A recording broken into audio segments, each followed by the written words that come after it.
everyone, I am Naran this side and welcome you all with the next training session। और आज हम discuss करने वाले हैं एक बहुत इंपॉर्टेंट हेल्थ पर्सपेक्टिव और उससे जुड़े हुए कुछ प्रोडक्ट्स के बारे में। कुछ ऐसी चीज़ें भी हैं जो कि हमारे लिए बहुत ज़रूरी हैं, हमें पता होनी चाहिए, हमें जानना बहुत ज़रूरी है। कुछ प्रॉब्लम्स ऐसे होते हैं जो बहुत बेसिक प्रॉब्लम्स होते हैं, लेकिन अगर हम उसे सही तरीके से जानते नहीं होते, उसके बारे में हमें सही से पता नहीं होता है, तो बहुत सारे गलत स्टेप्स भी हम ले लेते हैं। तो ये सारी चीज़ों के बारे में हम बात करेंगे और ये सारी चीज़ों के बारे में आज जानेंगे। और शुरुआत होती है आपके मुंह से लेकर आपके एनस तक, यानी कि आपके स्टूल तक। आज हम बात करेंगे गैस्ट्रो केयर के बारे में, गैस्ट्रो इंटेस्टाइनल ट्रैक्ट के बारे में आपसे शेयर करूंगी। ये जो आपका मुंह है, यानी आपका जो खाना है, वो डायरेक्टली कैसे रिलेट होता है आपके शरीर से। आपके मुंह के माध्यम से, हमारी ओरल कैविटी के माध्यम से हमारे शरीर तक जाते जाते हमारे एनस के माध्यम से स्टूल से बाहर निकलता है। उस स्पीच में, यानी कि this is one of the most complicated process of your body. ये हमारे शरीर का सबसे कॉम्प्लिकेटेड प्रोसेस होता है, जिसके अंदर की खाने को मुंह में लेकर जाना, उसके बाद उनको पचाना, उसके बाद में हमारे शरीर के अंदर जो जूसेस हैं उसको सिक्रीट करना, वेस्ट को अलग करना, यूज़फुल मटेरियल को हमारे शरीर में अलग करना, फिल्टर करना, उसका ब्लड बनाना, उससे ग्लूकोज फॉर्म करना, ये सारी चीज़ें, ये जो प्रोसेस है, this is too complicated process. और कई बार क्या होता है कि हमारी छोटी छोटी चीज़ें, छोटी छोटी नेग्लेंसी की वजह से हमारे साथ में प्रॉब्लम ये होती है कि हम जब अपने ट्रैक को समझ नहीं पाए, अपने गैस्ट्रोइंटेस्टाइनल ट्रैक को अगर हम समझे नहीं ना ध्यान से, तो हमारे लिए बहुत छोटी छोटी प्रॉब्लम्स के लिए हमें डॉक्टर्स तक का सहारा लेना पड़ जाता है कई बार। जैसे एसिडिटी, एसिड रिफ्लक्स जैसी चीज़ें हैं, या आपका जो खाना है वो डाइजेस्ट नहीं होता तो आपको एपेटाइट का प्रॉब्लम रहता है, आपको बहुत क्रम्पिंग फीलिंग रहती है, आपका पेट भरा भरा लगता है। All these sort of things are like, ये आपको बहुत ईजीली आप उसको ठीक कर सकते हैं, बहुत ईजीली आप इसको बचा सकते हैं आपके शरीर में होने से। But the simple way is आपको अपने गैस्ट्रोइंटेस्टाइनल ट्रैक को समझना पड़ेगा। कहाँ पर स्पेसिफिकली प्रॉब्लम्स अराइज होती हैं वो भी आपको समझना पड़ेगा, तब हम ये समझ सकते हैं कि हमारे साथ में प्रोडक्ट की रिक्वायरमेंट किस टाइप की है, किस जगह पे हमारे शरीर में कमी हो सकती है और हम इस प्रोडक्ट को यूज़ कर सकते हैं। So these sort of things are there, जहाँ पे हम लोग आज पूरे सिस्टम के बारे में डिस्कस करेंगे, पूरे गैस्ट्रो केयर सिस्टम के बारे में मैं आपसे बात करूँगी आज।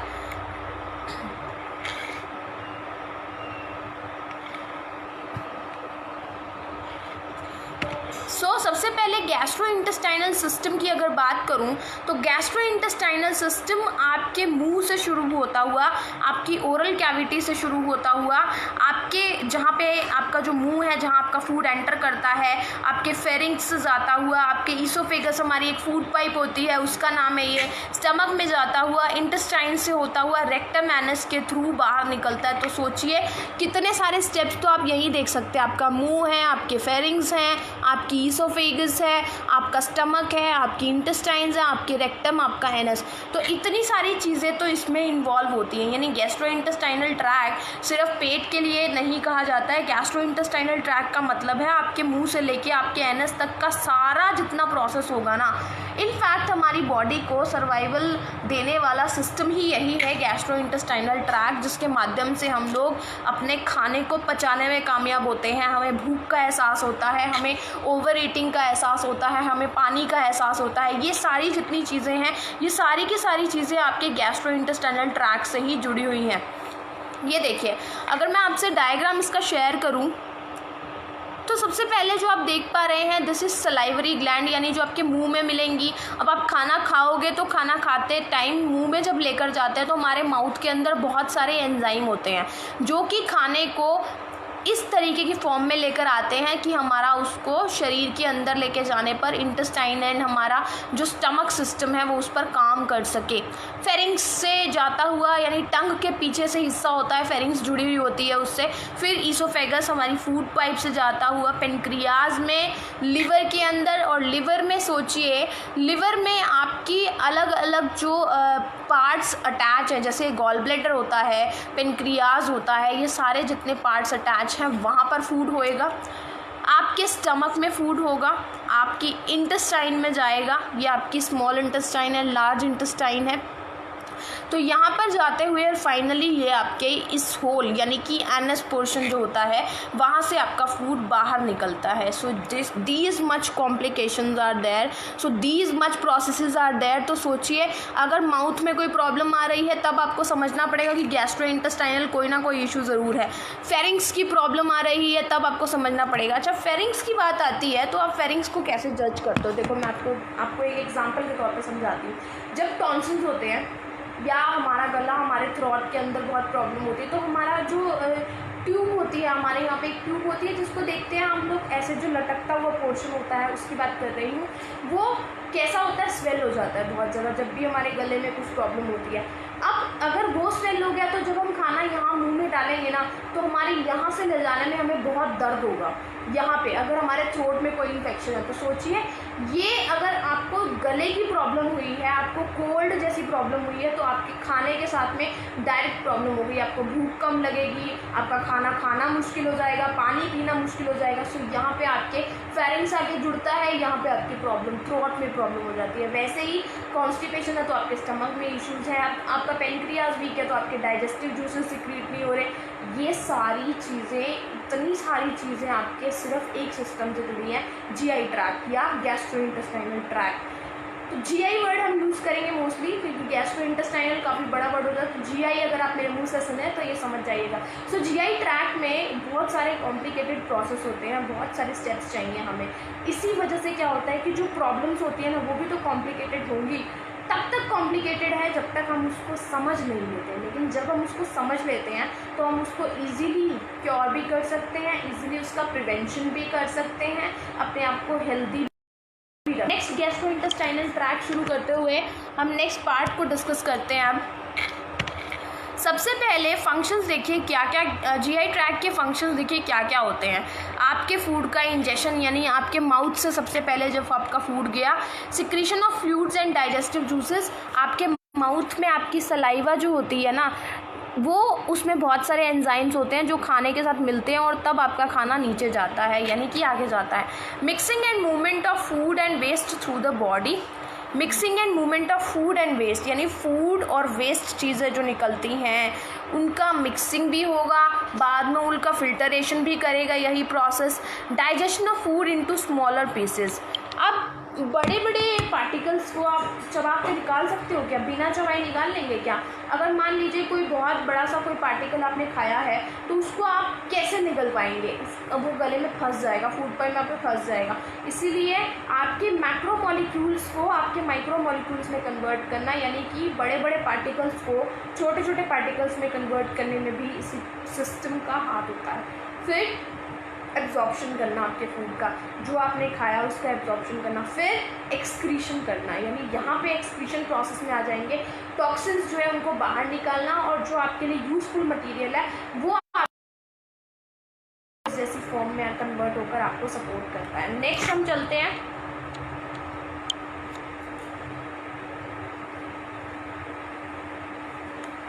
अब अगर मैं आपसे नेक्स्ट डिस्कस करूँ, अगर पहले इस डायग्राम को एक बारी देखते हैं हम, क्लोज व्यू रखती हूँ मैं थोड़ा सा।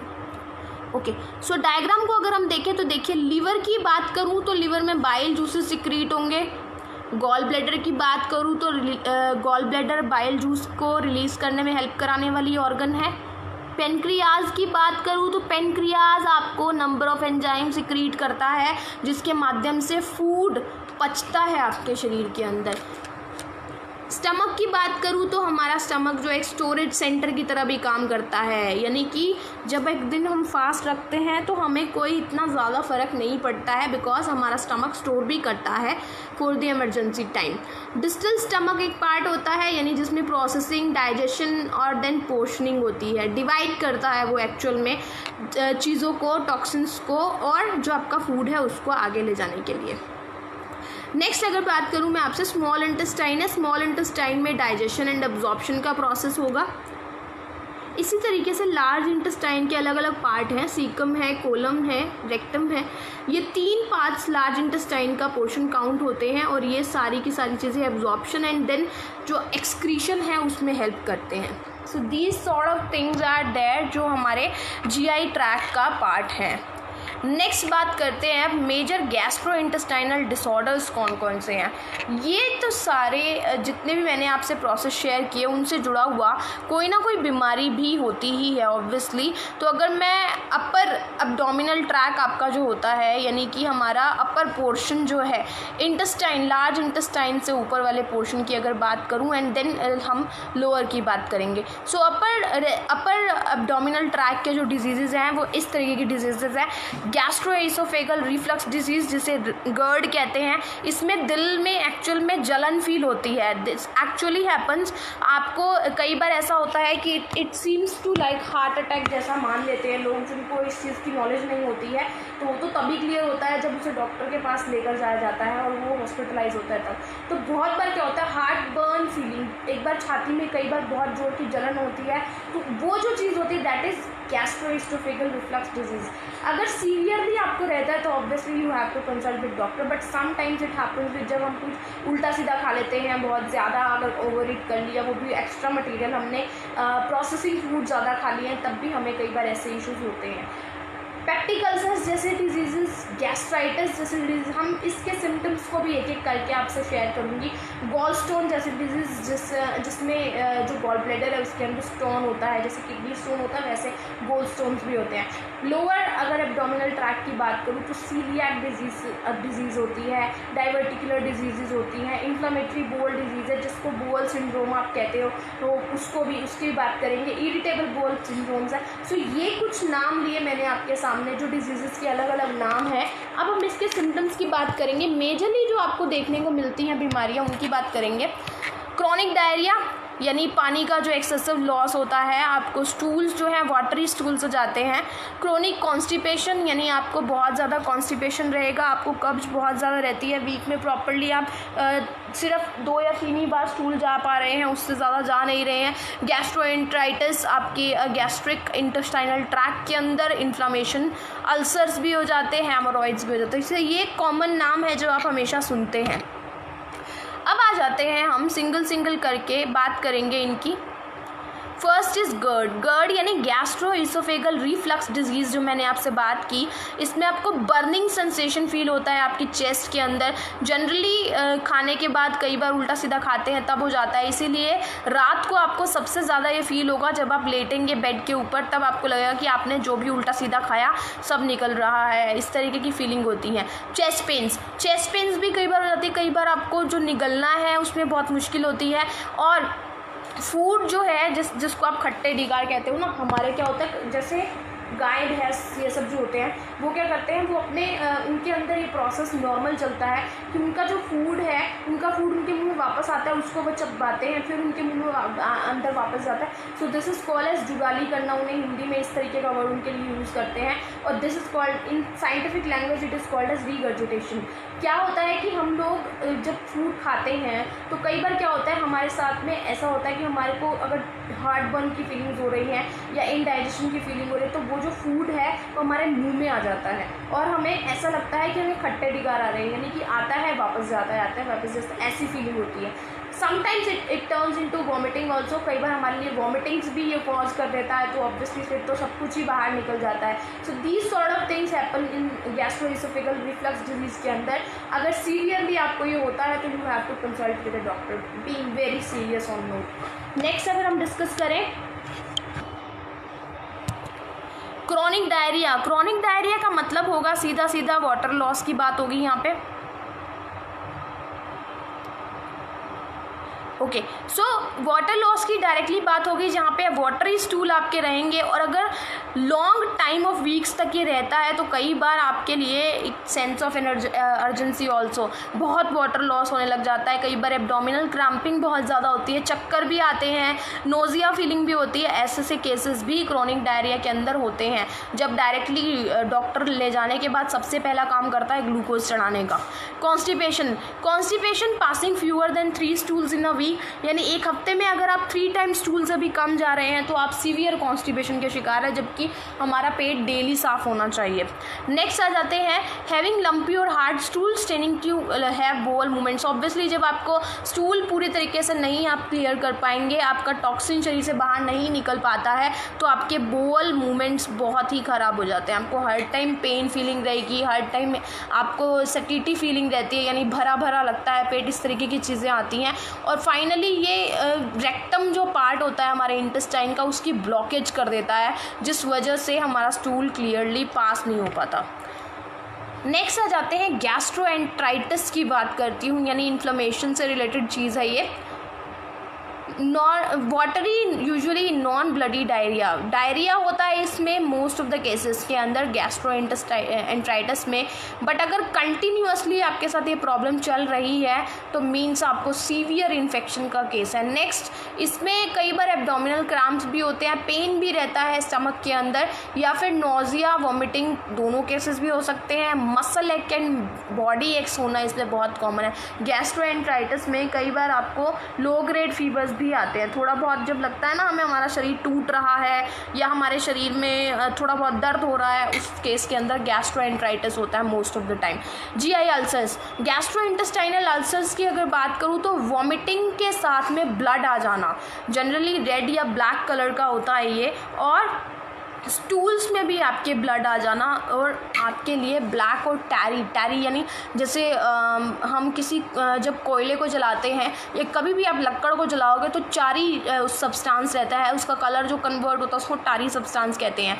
तो ब्रीदिंग में ट्रबल होना, यानी सांस ले पाने में भी मुश्किल होने लग जाता है आपको, और भूख में चेंजेस आपको नज़र आएंगे। वेट लॉस बहुत ज़्यादा होता है जब गैस्ट्रिक अल्सर्स होते हैं। तो नेक्स्ट आ जाते हैं हेमोरॉइड्स के ऊपर। हेमोरॉइड्स स्पेसिफिकली आपको एनल रीजन के अंदर होते हैं और इरिटेशन एंड ईचिंग कॉज करते हैं, बहुत ज़्यादा पेन और डिस्कम्फर्ट कॉज करते हैं। ये आपके एनस के अराउंड स्वेलिंग होती है। हम सभी जानते हैं कि हेमोरॉइड्स क्या चीज़ होती है, ये बवासीर फोम जैसा ही है। तो ब्लीडिंग भी होगी उसकी वजह से अगर प्रॉपर क्लीनिंग नहीं होती है। तो that is all sort of things are because of आप सही तरीके से अपने स्टूल को क्लियर नहीं कर पाए। ये जो डिफरेंट तरीके के बवासीर रिलेटेड इश्यूज़ हैं या मस से या जो भी आप प्रॉब्लम्स जो नाम सुनते रहते हैं हम अलग अलग फॉर्म्स के अंदर आते हैं, these are all sort of things और रिलेटेड टू जीआई ट्रैक्ट से जुड़े हुए होते हैं सारे। तभी तो कहते हैं ना, बवासीर अगर किसी को है तो दैट मीन्स उसके बॉडी को डिटॉक्सीफाई करने की ज़रूरत है, उसकी बॉडी को क्लीन करने की ज़रूरत है, तभी उसको इस चीज़ से छुटकारा मिल सकता है, which is very very true. हमें ऐसा करने की वाकई ज़रूरत होती है इसके स्किन पर। तो ये सारे जीआई ट्रैक्ट से जुड़े हुए इन्फेक्शन, जीआई ट्रैक्ट से जुड़े हुए प्रॉब्लम्स, जीआई ट्रैक्ट से जुड़े हुए डिजीज़ की मैंने आपसे बात की। अब हम बात करते हैं कौन कौन से ऐसे प्रोडक्ट्स हैं जो आपकी हेल्प कर सकते हैं इन सारे इश्यूज़ के अंदर। First is noni, second Giloy Tulsi, red aloe vera, Panch Tulsi, curcumin. ये कुछ प्रोडक्ट्स हैं जो आपको जीआई ट्रैक्ट में हेल्प करते हैं। लिक्विड टर्मरिक भी इसमें ऐड कर सकते हैं आप, लिक्विड टर्मरिक भी बहुत अच्छा काम करता है जीआई ट्रैक्ट के लिए। अब नोनी की अगर बात करूँ तो नोनी को डाइजेशन को इम्प्रूव करने के लिए बहुत सुपीरियर सुपर फूड मानते हैं, और आपकी बॉडी से ये टॉक्सिन्स की क्लीनिंग करने का बहुत स्ट्रांगली काम करता है, और डाइजेस्टिव सिस्टम में ये जूस डायरेक्टली इंसर्ट होके हमारे शरीर के लिए डाइजेस्टिव ट्रैक्ट को फास्ट एक्शन करने में भी हेल्प करता है, ताकि क्लीनिंग प्रॉपर रहे और हमारी बॉडी में जो वाटर का मूवमेंट होता है उसको भी सपोर्ट करने में हेल्प करता है। नेक्स्ट आ जाते हैं हम गिलोय के बारे में अगर बात करती हूँ तो गिलोय के बारे में अगर हम बात करेंगे तो गिलोय भी डाइजेशन के लिए काफ़ी सपोर्टिव है, यानी बोल इश्यूज़ जिनको भी होते हैं ना, इरिटेबल बोल सिंड्रोम वाले जितने केसेस हैं, वो लोग भी स्पेसिफिकली इसको यूज़ कर सकते हैं। ऐसे एक न्यूट्रिशनिस्ट हैं अंशुल नाम के, दिल्ली बेस्ड हैं, जो उनका यही कहना है कि गिलोय डाइजेशन को बहुत इम्प्रूव करता है। और दूसरी चीज़ ये है कि अगर हम कोशिश ये करें कि गिलोय से बेनिफिट्स हमारे मैक्सिमाइज हो जाएं, यानी हमें ज़्यादा बेनिफिट्स अगर गिलोय से मिले तो हम किस तरीके से कर सकते हैं। गिलोय के साथ अगर हम आंवला कंबाइन कर लेना, आंवला और गिलोय कंबाइन में अगर हम ले रहे हैं तो हमारे जो प्रोसेस करता है ना गिलोय, मैक्सिमाइज हो जाता है उसका प्रोसेस काम करने का, या फिर जैगरी यानी गुड़ जैसी चीज़ें। उसके साथ अगर आप गिलोय जैसी चीज़ों को लेते हो तो आपकी जो कॉन्स्टिपेशन है ना उसको भी रिलीफ करने में ये बहुत सपोर्ट करता है। सो गिलोय इज़ रामबाण जैसी औषधि है ये, रामबाण जैसा प्रोडक्ट है ये जो आपका सपोर्ट करेगा प्रॉपर तरीके से। नेक्स्ट अगर आपसे बात करूँ तो आज पंचतुलसी की भी बात करते हैं अब आपसे। सो पंचतुलसी स्पेसिफिकली बोल मूवमेंट्स के लिए और एसिड रिफ्लक्स के लिए बहुत अच्छा होता है। एसिड रिफ्लक्स यानी खट्टे डिकार वाले जो केसेस आते हैं उसके लिए अगर रेगुलर यूज़ किया जाए ना पंचतुलसी बेस्ड वाटर को तो आपके लिए बहुत सपोर्ट करता है ये, और टॉक्सिन्स को फ्लश आउट करता है बॉडी से। करक्यूमिन का बेनिफिट बहुत ज़्यादा आपको इन्फ्लामेशन केसेस में मिलता है, यानी जो गैस्ट्रोएंटराइटिस केसेस हैं, गट इन्फ्लामेशन केसेस होते हैं, उसके लिए ये प्रोडक्ट बहुत सपोर्टिव है। और टर्मरिक एंड पाइपरीन जो हैं आपकी डायरेक्ट ही एंटी इन्फ्लामेटरी एजेंट्स हैं, यानी सूजन जैसी चीज़ों को कम करने की पावर होती है इनके अंदर। पेन को रिड्यूस करते हैं ये, एब्डोमिनल पेन्स को रिड्यूस करते हैं ये, और आपको कैंसर से प्रिवेंट में भी हेल्प करते हैं। रेड एलोवेरा की सबसे खास बात ये है कि रेड एलोवेरा और नोनी में स्पेसिफिकली कुछ लेग्जेटिव एजेंट्स होते हैं। रेड एलोवेरा के अंदर एंथ्राक्विनोन्स नाम के कुछ एजेंट्स होते हैं जो लेग्जेटिव की तरह काम करते हैं। सो दैट्स द रीज़न कि जब एलोवेरा यूज़ करने लगते हैं पेट में आपको गुड़गुड़ ऐसी फीलिंग आती है, जिसका मेरे पास कंप्लेन आता है इस चीज़ का कि हमें रेड एलोवेरा पीकर पेट में इस तरीके की चीज़ें लगी, आपको लगेंगी बिकॉज इट इज़ हैविंग एंथ्रोक्विनोन्स और लेग्जेटिव एक्शन है इसका। तो ये बॉडी से टॉक्सिन्स को फ्लश आउट करने के लिए बॉडी को तैयार करता है और कॉन्स्टिपेशन को फर्दर रिड्यूस करने में हेल्प करता है। स्टार्टिंग में आपको हर्बल सप्लीमेंटेशन जब भी आप यूज़ करेंगे तो कुछ चेंजेस ऐसे होते हैं जो आपके लिए अनएक्सेप्टेबल होते हैं, आपको लगता है कि ये चेंजेस जो है मेरी बॉडी को हार्म कर रहे हैं, इस तरीके की चीज़ें होती हैं। बट जब 2 से 3 दिन बाद आप रेगुलरली उस हर्बल सप्लीमेंट पर रहते हैं तो आपकी बॉडी को अडेप्ट कर लेता है वो, और आपकी बॉडी उसे अडेप्ट कर लेता है, तो उसका जो फास्ट एक्शन मैकेनिज्म है आपको देखने को मिलता है। So red aloe vera is one such sort of product, और नोनी भी एक ऐसा ही प्रोडक्ट है।